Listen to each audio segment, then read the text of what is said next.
कक्षा 10 संस्कृत शिक्षण में आप सभी का स्वागत। कक्षा 10 संस्कृत की पुस्तक के अंतर्गत गद्य के पाठों का संकलन संस्कृत गद्य भारती का तीसरा पाठ नैतिक मूल्यांकन मैं पढ़ा रहा हूँ।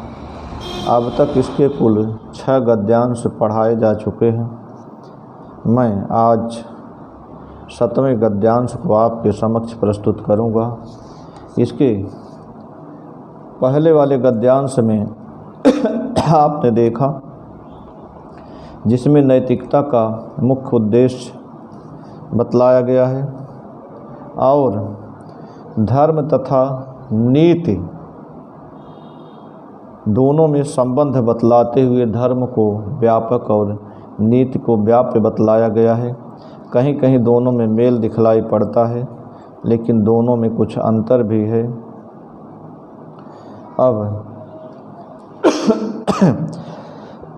इसी से संबंधित धर्म और नीति के जो मूल्य हैं दोनों में इस 7वें गद्यांश में चर्चा की गई है। आप देखें।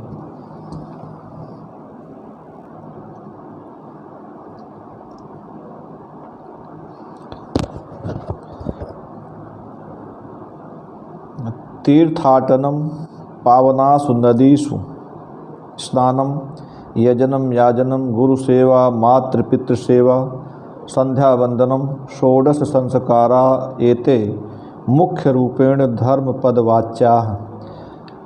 एषु कर्मसु नीतेः मिश्रणं नास्ति, अतः धर्मो व्यापकः। धृतिः दया सहिष्णुता सत्य परोपकाराद्याचरणेषु द्वयोः साङ्कर्यमस्ति। परमेतत् निश्चितं यत् द्वयोराचरणेन लोकस्य परमं कल्याणं जायते एव।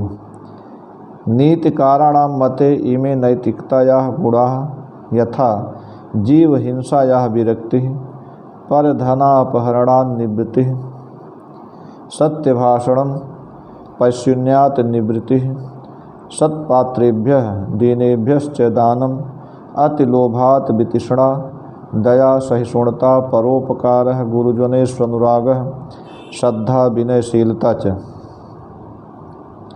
ये नैतिकता के गुण हुए। अनुच्छेकः आतिथ्यम न्यायावृत्तिः परगुणेभ्यः ईर्ष्याभावः सत्संगानुरक्तिः दुष्टसंगानिवृत्तिः विपद्धैर्यम् अभ्युदय क्षमा सदस्य वाक्पटुता समयस्य सदुपयोगः इत्यादयः नैतिकताचाराः। येषामाचरणेन व्यक्तेः समाजस्य राष्ट्रस्य विश्वस्य च सर्वथा कल्याणं संपद्यते। आप इस गद्यांश का अनुवाद देखें। कहते हैं तीर्थाटनम, तीर्थ करना, तीर्थ यात्रा पर जाना, तीर्थ यात्रा। पावनासु नदीषु स्नानम, पवित्र नदियों में स्नान। यजनम, यज्ञ करना। याजनम, यज्ञ कराना। गुरु सेवा, गुरु की सेवा करना। मातृपितृ सेवा, माता पिता की सेवा। संध्या वंदनम, संध्या वंदन। 16 संस्कारा और 16 संस्कार। एते मुख्य रूपेण धर्म पद वाच्याः। ये मुख्य रूप से धर्म कहलाते हैं, धर्म शब्द से कहे जाते हैं। तीर्थाटन, पवित्र नदियों में स्नान। यज्ञ करना, यज्ञ कराना। गुरु सेवा, माता पिता की सेवा। संध्या वंदन, 16 संस्कार। ये मुख्य रूप से धर्म कहे जाते हैं।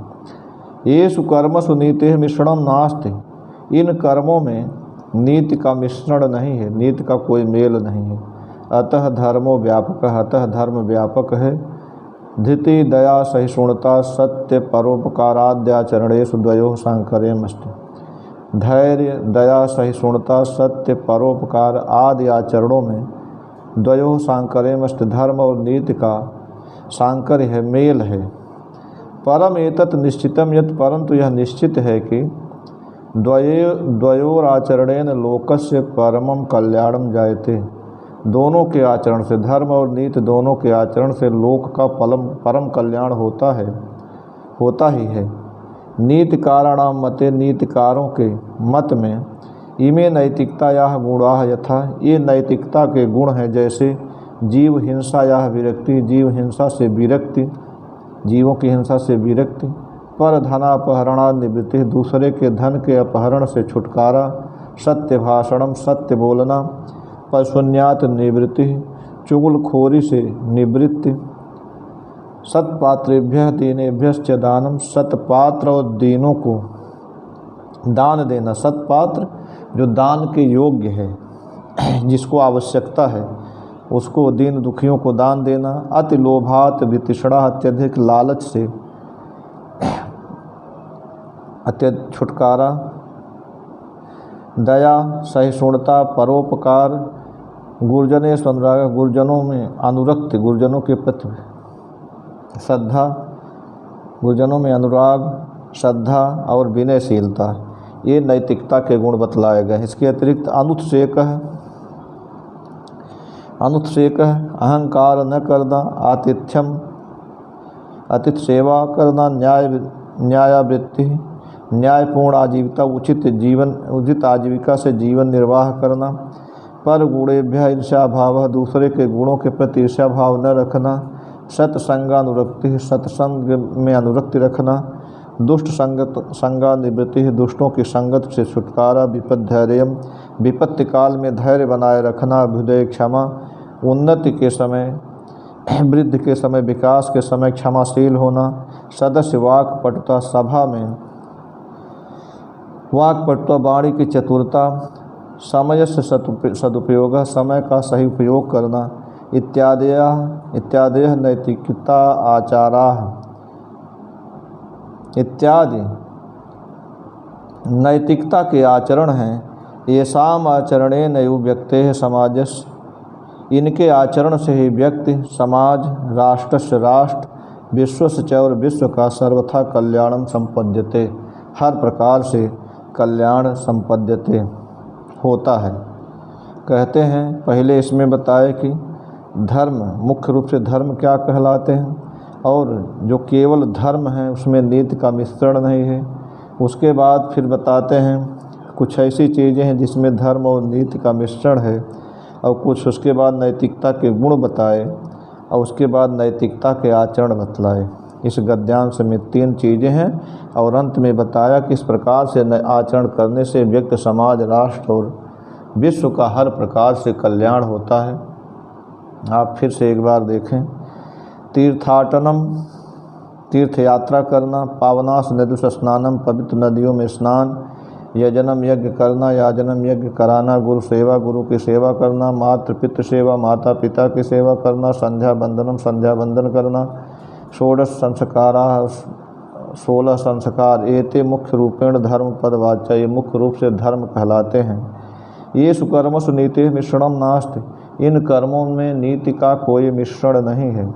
अतः धर्मो व्यापक है, अतः धर्म व्यापक है। धृति, दया, सहिष्णुता, सत्य, परोपकाराद्याचरणेषु द्वयोः साङ्कर्यम् अस्ति। धैर्य, दया, सहिष्णुता, सत्य, परोपकार आदि के आचरणों में द्वयोः, नीति और धर्म का, धर्म और नीति का साङ्कर्यम् अस्ति, धर्म और नीति का मेल है। परम एतत् निश्चितम यत्, परंतु यह निश्चित है कि द्वयोराचरणेन, दोनों के धर्म और नीति दोनों के आचरण से लोकस्य परमम कल्याणम जायते, लोक का, संसार का परम कल्याण होता है।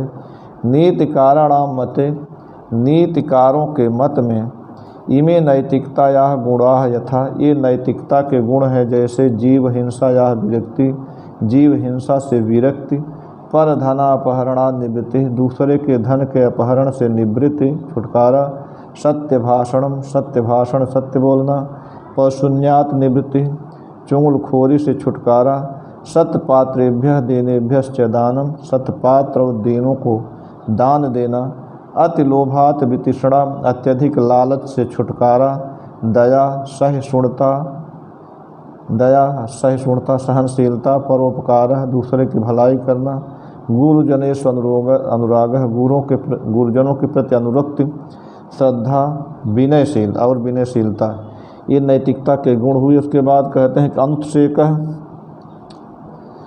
अहंकार न करना, आतिथ्यम अतिथि सेवा करना, न्यायावृत्ति